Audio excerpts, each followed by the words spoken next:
this microphone.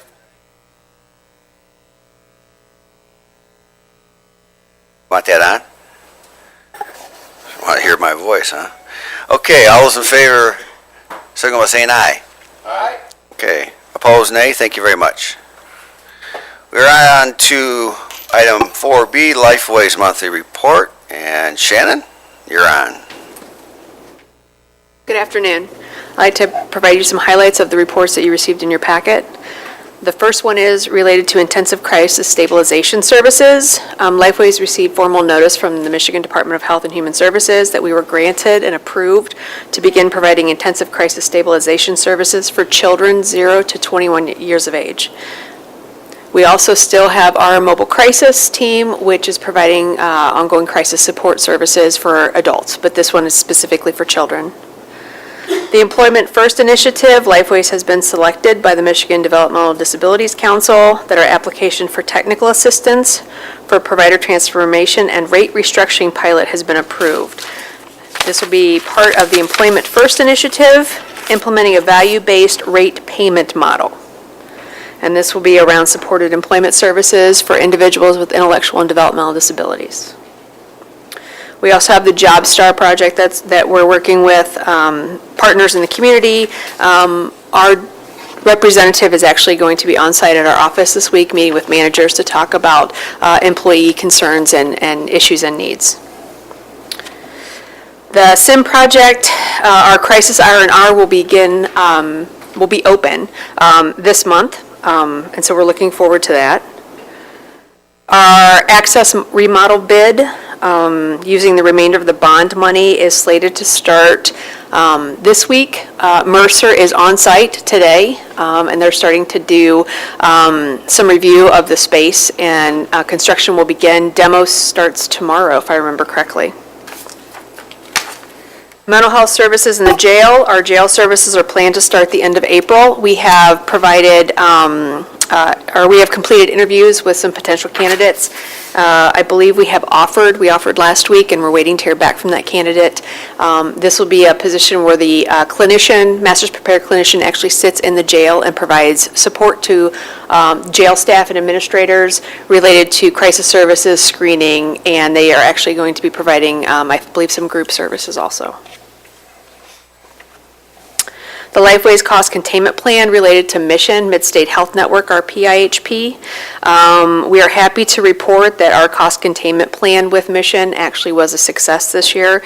We have a savings of $3.9 million that we will be contributing back, and this puts our costs under the Mission per eligible per month cost associated with services in our region. The Michigan Department of Health and Human Services is taking action to improve access to inpatient psychiatric services for Michigan residents by implementing the recommendations from the MyPad work group to address staffing, expanded treatment options, health information sharing, financing, and reimbursement. So there's a number of recommendations that are coming out of that group to try to address access and availability of psychiatric beds both for children and adults in the state of Michigan. In 1993, community hospitals in Michigan had 3,041 adult psychiatric beds and 729 child and adolescent beds. In 2017, that number dropped to 2,197 adult beds and 276 child and adolescent beds. The lack of psychiatric beds has escalated the pressure on local EDs, which are called to serve individuals on voluntary and involuntary emergency basis, awaiting transfers to psychiatric facilities. For example, Michigan ED departments experienced 52,671 visits from 34,517 Medicaid beneficiaries who had a principal mental health diagnosis in 2016. So those individuals are in the ED waiting for placement and at times waiting multiple days to be placed on a psychiatric unit that can serve them. Section 298, I believe we discussed this at last month's meeting, but the pilots have been awarded. Pilot 1 is with Muskegon County CMH and West Michigan Community Mental Health. Pilot 2 is Genesee Health System, and Pilot 3 is Saginaw. There is a website that is included in your packet. If you want to take a peek at some of those documents, all those documents can be accessed through that project's wide page. And that's my update. Any comments or questions? from anyone.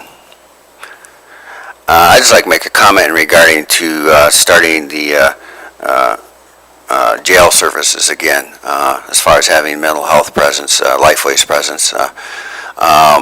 Just so everybody knows, the money that Lifeway's received, it could have went somewhere else. Yes. And, but this is starting up the, if you will, the jail diversion program, if you want to call it that again. It's starting that up much earlier than was anticipated, because originally we would have to wait for the money to come in from the millage, but the staff and everybody at Lifeways, including the board, were very supportive of getting this started with our jail in Jackson County, so that's an excellent thing. So Without those incentive dollars, we would not have been able to start this early. Right, so, and as it says in the report, that'll just continue to go, be sustainable, because then we'll have the millage money to piggyback on that, so it's excellent, excellent. So, okay, Shannon. Great. That's it, thank you. Thank you.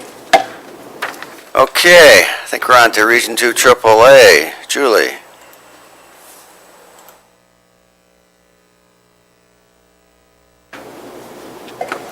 Good afternoon.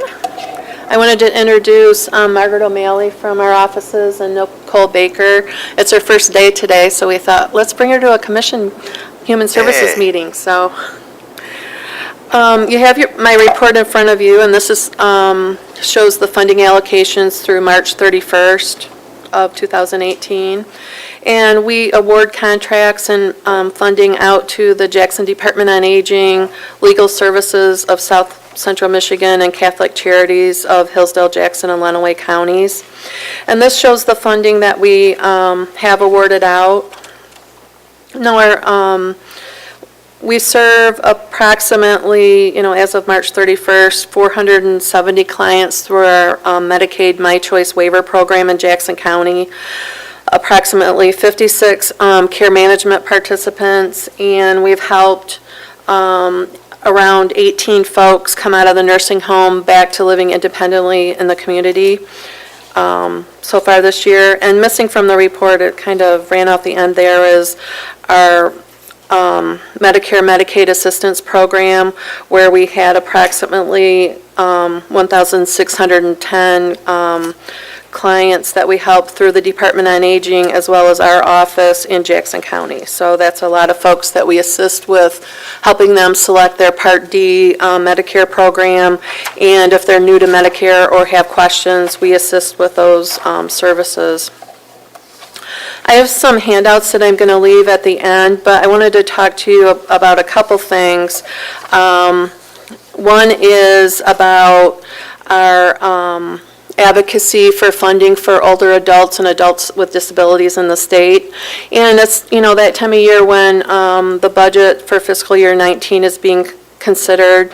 So there's a group called the Silver Key Coalition that's active in the state of Michigan, and we advocate for funding to help seniors in their homes in the community for services, to increase the funding for those services. So the Silver Key Coalition's request this year is for a $3 million funding increase. Now that's spread across the state. It doesn't all come to our agency, but it's important. And this funding is used to reduce the waiting list for people waiting for in-home services and home-delivered meals.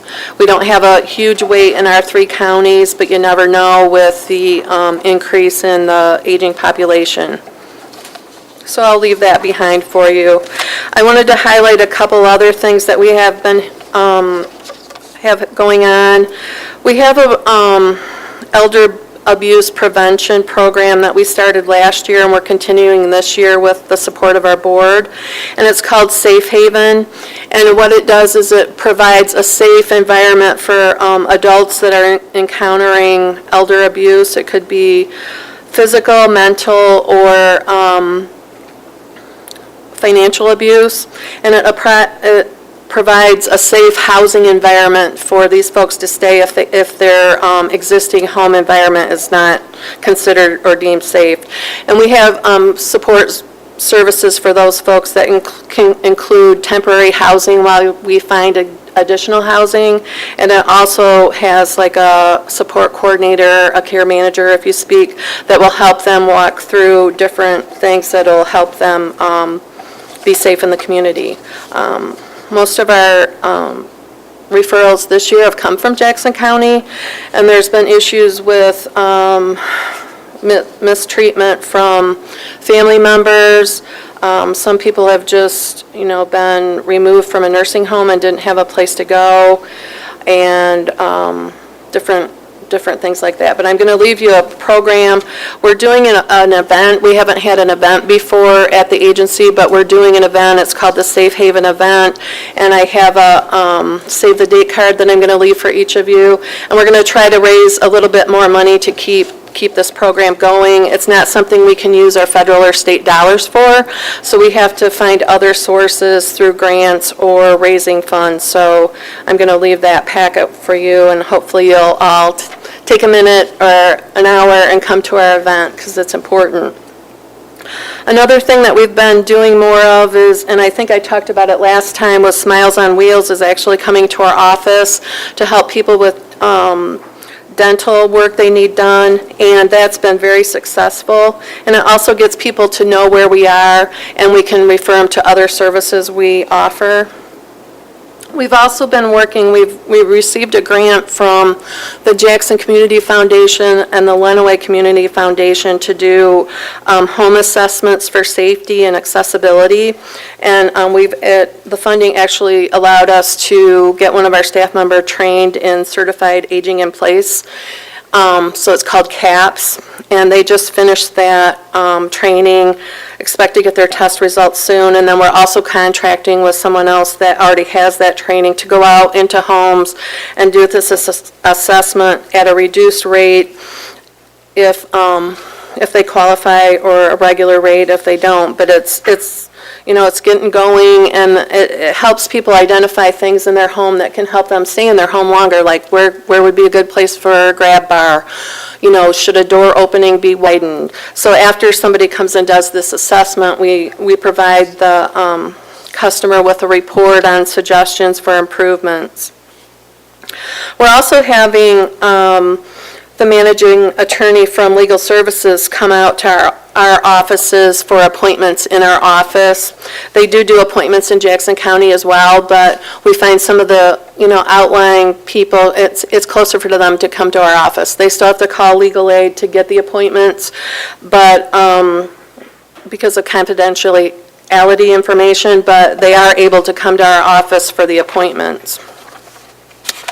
I think that's about it for me today. Are there questions you have or thoughts? Comments or questions? Okay. You have something to hand out? Yeah, I do. Move to receive. Rodney? Support. Okay, thank you. All those in favor, so going to say aye? Aye. Opposed, nay? All right. Thanks, Julie. Yeah. I will be at Safe Haven, and if anybody wants to spread the word, please do. Yeah. All right, thank you. It's on our website too. All right, that'll be Thank you. it. Thank you. Richard, wake up. You're up. Health Department. That fast, huh?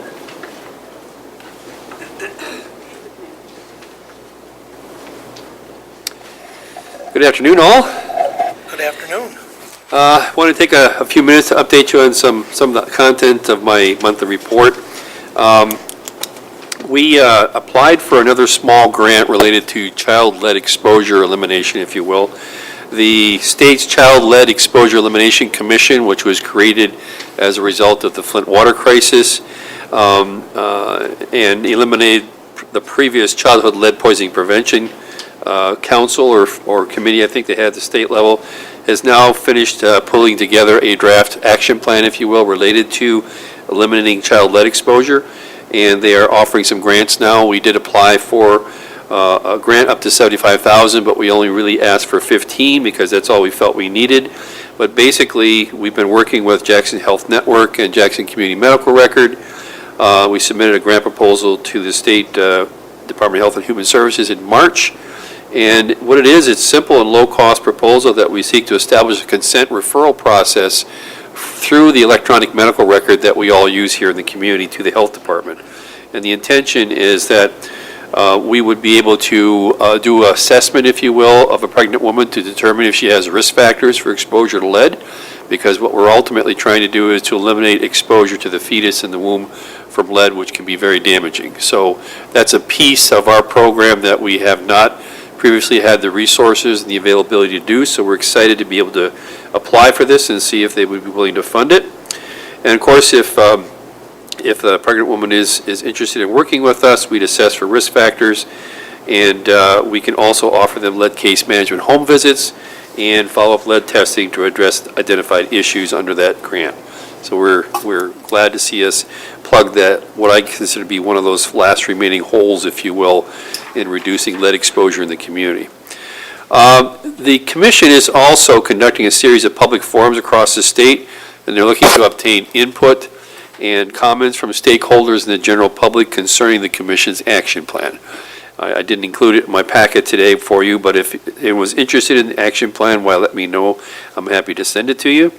It's planned for late spring, early summer. We would host it at the health department, and we'll be participating in a teleconference next week with state representatives to discuss planning for the forum. A quick update on a summer report that we do every year and share with the public schools and parochial schools in the community, if you will, as well as preschools and child cares. We saw our vaccine waiver rate in Jackson County overall increase from 3% to 4%. It's a small increase.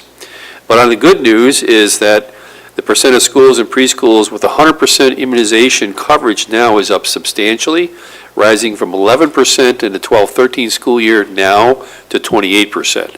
And while those percentages might kind of feel low, that's a significant improvement overall between those two time frames, if you will, of school years. So that's a lot of progress.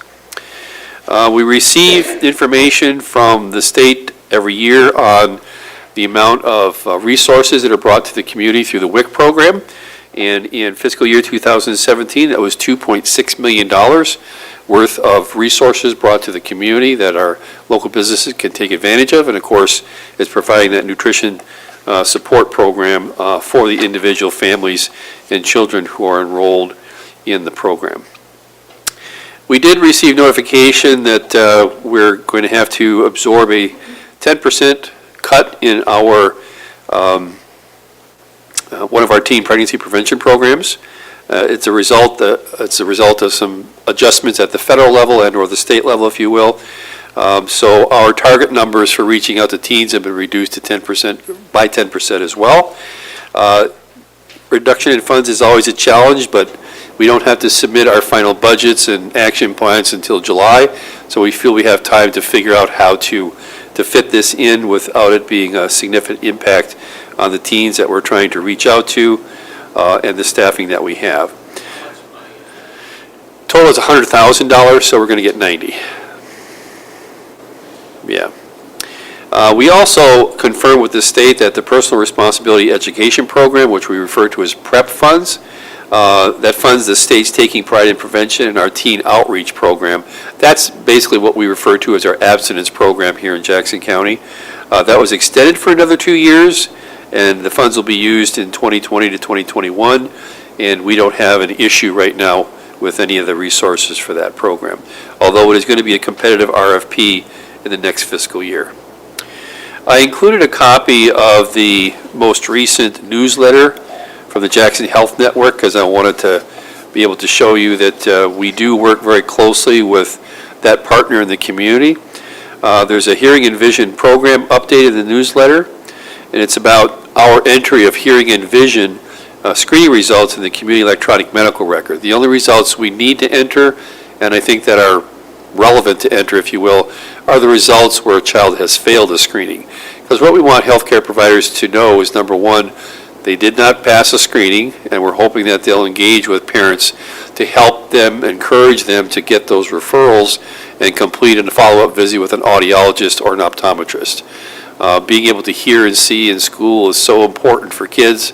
They won't learn if they can't do either. And sometimes we're not sure that we're connecting completely up with parents on what this issue is all about. So we keep working on that. But anyway, our healthcare providers are able now to see those results in the electronic medical record. They could never do that before because they were never put in before. And the reality is the switch from the previous electronic medical record to Epic, which is what we're using now, also didn't have a place to put those results in. So it's one of the, I think, benefits that we've gained by continuing to be part of that electronic medical record. The hepatitis A outbreak, it continues in the state.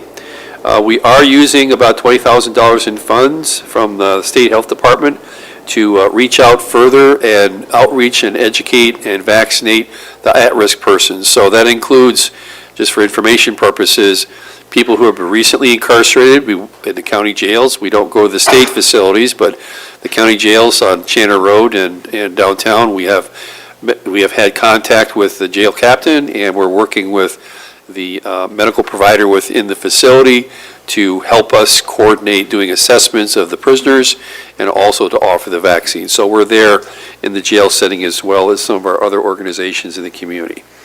We don't have to purchase vaccine. It's provided to us through CDC sources through the state, and that's useful for that purpose. It makes it very easy for us to run this program with no additional staffing required. We are hiring a casual to help support it, but that's just for the time frame that we have these resources. Investing in Jackson is a landlord and property managers conference that's scheduled April 24th, almost about 2 weeks from now. We've been asked to help facilitate that in the building, and we have done so. We'll be there with the health educator. Don Hayduck, our EH director, will be there as well to support a roundtable session with attendees. And we're pleased to be able to be part of that with the landlords and property managers in the community. One other thing that's not in my report I want to touch on real quick because it's moving rather quickly through the legislature. The first committee hearing is on Wednesday this week. I don't think I'll be able to get there. I'm not sure that Don will either, but Don and I have talked about the development of a series of bills that would establish a statewide sanitary code. So at the end of the day, it may mean either one of two things. Either our local sanitary code becomes rescinded because new rules come out through the statewide sanitary code rule-setting process, or we would have to amend or revise ours to fit criteria that are developed under the rules by DEQ. We have some concerns with it.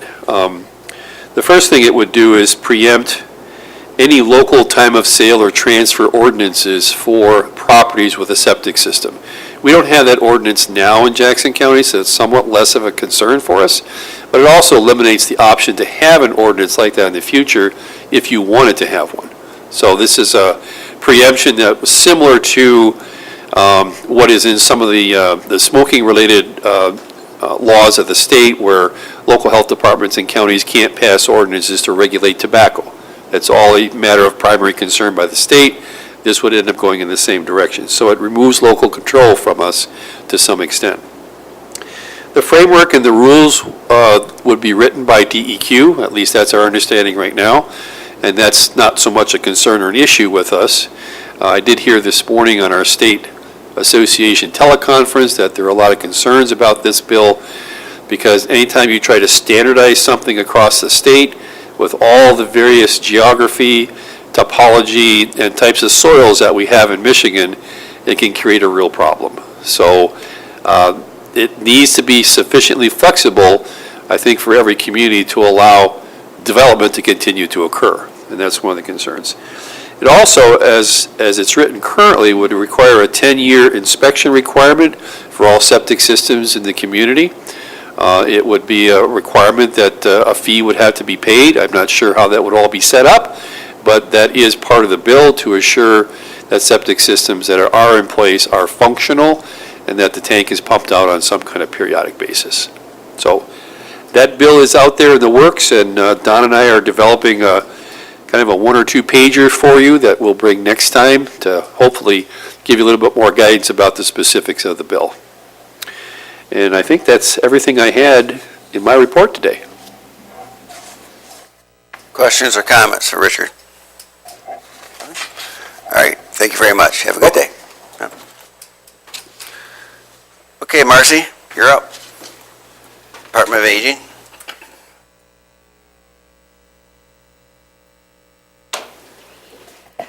Good afternoon. The Friends of Jackson Seniors is a local nonprofit organization that the Department on Aging works with, and they then raise money that they donate to the Department on Aging for the Meals on Wheels program.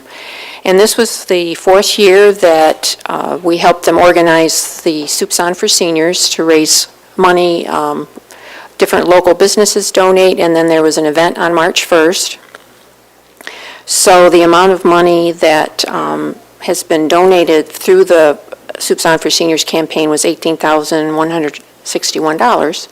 And then the Friends of Jackson Seniors did donate that to the Department on Aging to pay for most of the cost of replacing a meal delivery vehicle. And the purchase of 3 vans, that was brought to the Personnel and Finance Committee at 10 o'clock, and that was approved. So one of those vehicles will be paid for by the Soups On for Seniors fundraising. So this is the 4th year that the Friends of Jackson Seniors have done this. So they're almost up to the total cost of a van. So they're pretty encouraged by that. It's been a while, but it was August in 2014 where I let you know that there's about a program called Medicaid Waiver, My Choice Medicaid Waiver, and it's a program that Region 2 Area Agency on Aging coordinates, and their service is called Community Living Supports, and they contract with local providers to provide services such as personal care, housekeeping, taking people where they need to go. And we decided, due to the cost of providing that service, and there are other agencies in the community available to provide these services, that we were going to phase out being a Medicaid waiver provider for community living supports. We do continue to provide Meals on Wheels for people who are Medicaid waiver recipients.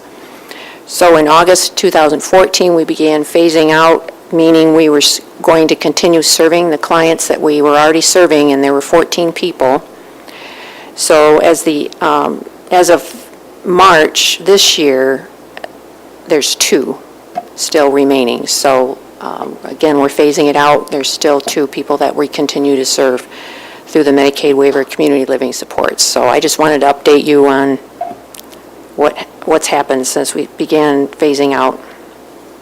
And we knew the number of hours would drop because the revenue wouldn't be coming in from Medicaid waiver, and we wouldn't be providing hours of service. We knew the number of home care assistance hours would go down, and they have.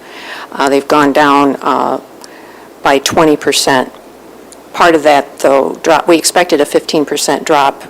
When I compare these 2014 with 2016, it's actually gone down 20%. But part of that is we need to hire more casual home care workers so that we can get more hours of service provided for our seniors who need lighthouse cleaning and bathing assistance and respite. And then our staff training, our department-wide annual staff training is April 17th, so next week. And the topic is organizational connectedness.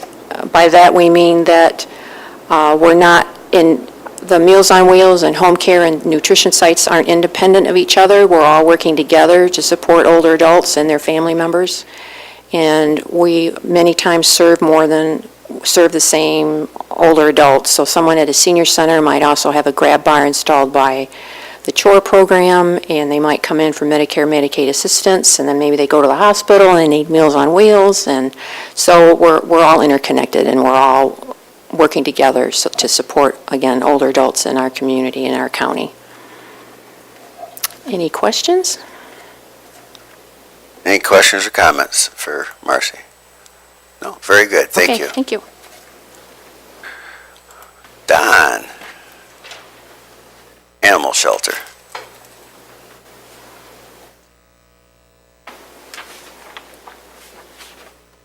Good afternoon, everybody. Hope everyone had a good weekend.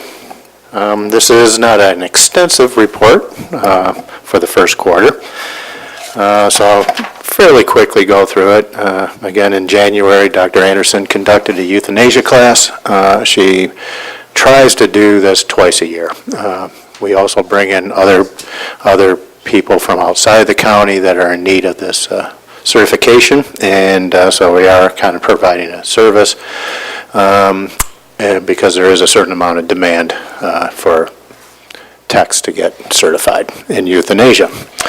For our own staff, Dr. Anderson does the final sign-off after observing them for a certain period of time and when she becomes confident in their abilities. We also participated and started cranking up our off-site adoption events and getting into the community.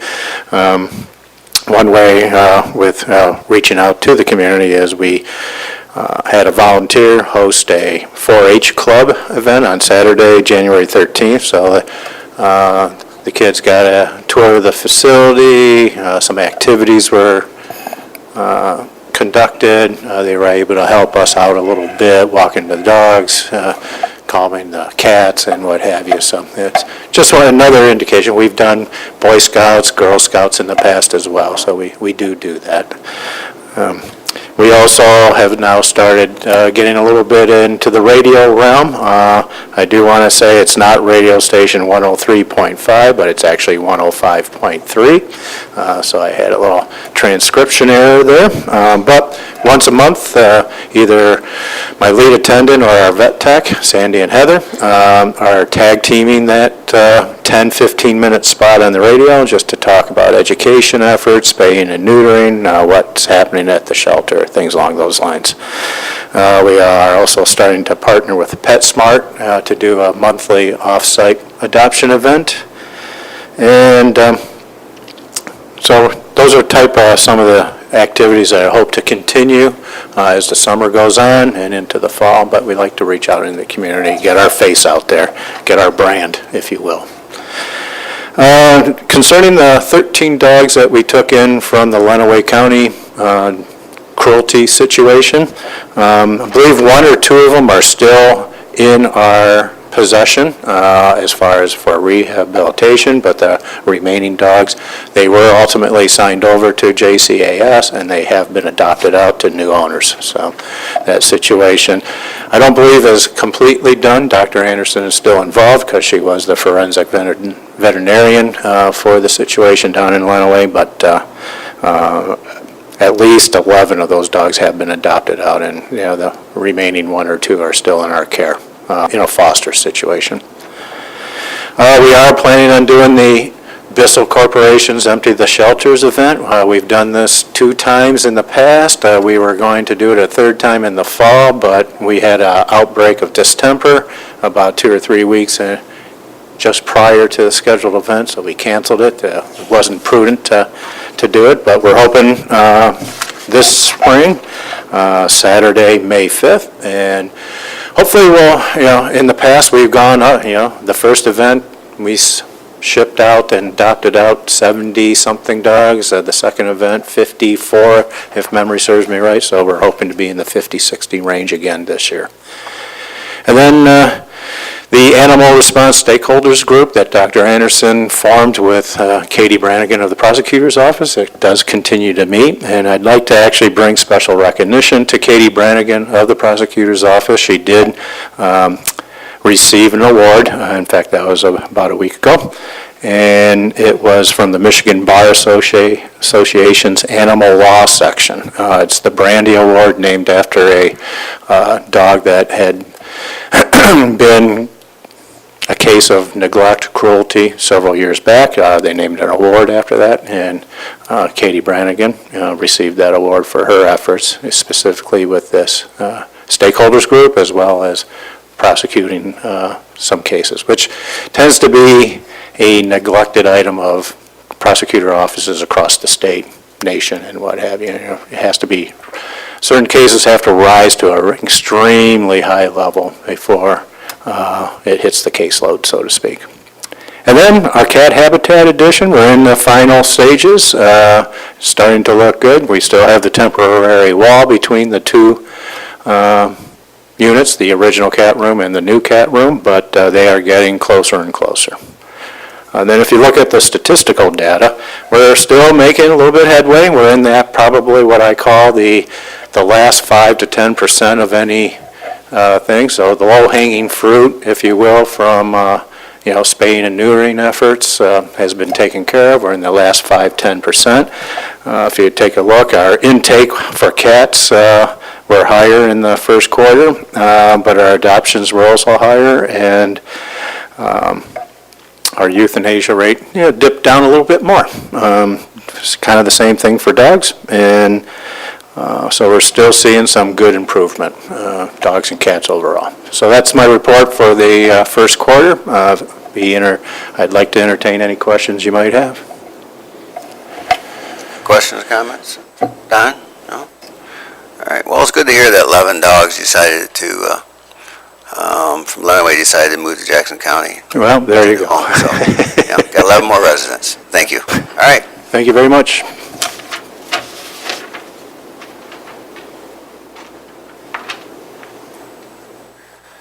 Okay, we're now down to 5A, claims. I need a motion on the claims.